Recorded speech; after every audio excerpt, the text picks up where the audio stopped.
Welcome back to the Auto Ranch. I'm eager to tell you today about some of the things that I really enjoy or haven't been enjoying about my 23 BMW M2 in the first couple hundred miles that I've had it, and also share a couple things that are on my want list or maybe annoyances, and then one messy thing that is kind of a problem. So let's get started on the outside. I'll flip this camera around and show you something a little better looking than myself.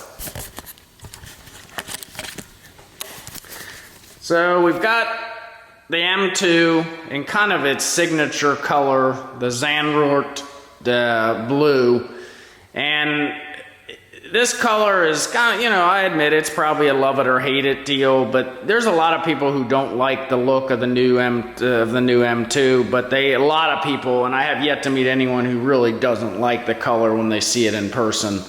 It really makes the car pop. The second thing that I really enjoy, it's really more mechanical than exterior, is the motor in this car. The S58 is a very powerful motor, and it does very well in this car as well, producing somewhere around, probably realistically 500 horsepower at the crank. Certainly underrated, and it feels like that. When you combine that with the M6 or with the 6-speed manual that they've offered and this car has, it is a terrific and powerful, torquey daily driver of a sports coupe. So the power is definitely with the motor is definitely probably my second thing that I would mention. The others kind of involve, the inside, so let's open it up on the inside. I think everybody, the exterior of this car is somewhat controversial, and there's lots of debates, online about it, but everybody, I think, would agree that the interior is a huge step up from the previous generation. BMW did a great job with designing this, and the seats, even though these are the standard seats, they're very comfortable. They also hug you well and are sporty. And the car has a ton of really cool interior touches that, kind of highlight to tell you you're driving something special. I mean, small things like, even, the M2 kind of that lights up on the back of the seat. You've got the stitching for the M colors on the steering wheel, as well as on the seat belts. So just a lot of little things that really kind of make it's kind of a special car. The other thing that I really enjoy about this car is the infotainment system. It's very, I will say, it's a little bit overwhelming. See, they even got details where it's got the color of your car when it comes up. It's a little overwhelming at first, but once you get into it, if you've used an iPhone or anything like that to any degree, it's really not that difficult to figure out, and it also works really well with the My BMW app to kind of give you important kind of like data and updates, as well as tracking your fuel economy. And things like that. While we're talking about fuel economy, the other thing I wanted to mention about the engine is, and while we're still under the break-in period, so we're still kind of taking it easy on the car, it's getting almost 24 miles to the gallon. So, I think that's impressive for a nearly 500 horsepower car.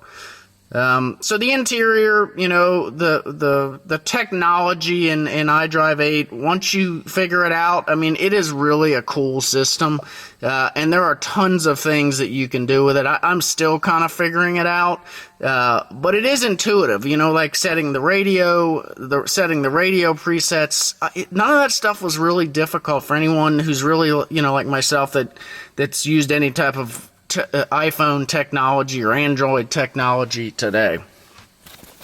So then you have obviously the technology is a big part of it. The other thing there's a couple things that I would say are kind of a little bit, maybe annoying about the car that I wish it had. I wish they had ventilated seats. That'll come in handy when the weather gets hot. It does have a heated steering wheel option, but it's an option. It's a rather inexpensive one, but for whatever reason, my history has been, at least around here, is that the BMW dealers forget to order it on the stock cars, and of course it didn't come on the demo cars. I wish it was just kind of standard along with the heated seats.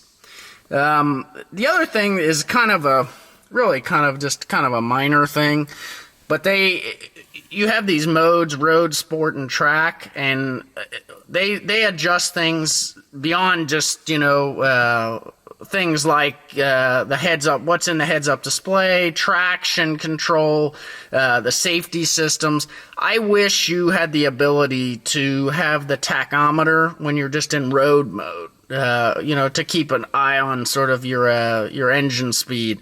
But unfortunately, that's one of the things that it doesn't offer, unfortunately. So you're kind of like, if you put it in sport, you've got to give up some of the other things. The other thing is the clutch travel, other people have talked about that. It's actually a little longer probably than it should be. In terms of being on the upper end of the pedal. It's not the end of the world. I've certainly driven much worse, but it'd be better if it was more in the center.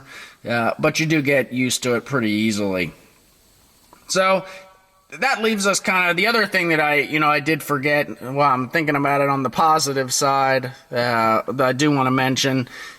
When you set the car into Sport Plus, you get a really nice pops and crackles from the engine, even under sort of just normal driving. I believe those are genuine crackles and pops. They're not like, synthesized through the speakers. I'm going to hook up my GoPro and run it on the exhaust when I'm driving it this week, and I'll be able to confirm that, but I'm pretty sure they are real, and they're not obnoxious like Velociter N obnoxious, crackles and pops, but they're sporty. We could always use a little more volume on the exhaust, but it's actually pretty good, especially when you turn on like I said, that kind of overriding, sound in the Sports Plus setting. And then, I think, the final thing that I would say, and this is, this is kind of a big deal if you're like me. I like to take the car out in the evening for a drive to kind of relax, and I kind of top that off a lot of times by stopping at the local UDF and picking up a milkshake. And I got to tell you, I did that on Friday, and thankfully I noticed it before it happened. But if you get anything more than a regular size cup in these cup holders, you're going to have a problem, and it's going to be a messy problem. Because the fifth gear, and this is a manual transmission issue probably more than it is an automatic. When you put it into fifth gear, and I'll put the picture up on the screen, you shift aggressively into fifth gear, you're going to have a mess on the inside of the car.